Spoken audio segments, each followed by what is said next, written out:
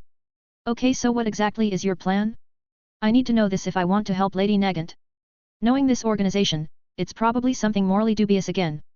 You see, we've recently managed to find where her biological mother is living, we PLA. Underscore underscore underscore underscore underscore underscore underscore underscore underscore underscore POV narration underscore underscore underscore underscore underscore underscore underscore underscore underscore underscore. Oyama was immediately interrupted by something strange. It wasn't a sound, it wasn't any physical cue that Bear didn't enjoy hearing that plan. It was something else. A feeling of pure, condensed dread. She could see Bear just staring at her, his cold gaze seemed to be cutting into her flesh, flaying her skin. It made her gulp. Is something wrong? Her cold and commanding demeanor disappeared completely. She was terrified for her life. Not a thing, please continue. His voice was calm, the feeling of dread in her heart vanished, as Bear tilted his head innocently. Oyama had somewhat forgotten about it. She had somewhat gotten accustomed to Bear being laid back and quite relaxed at all times. She forgot just how dangerous he was.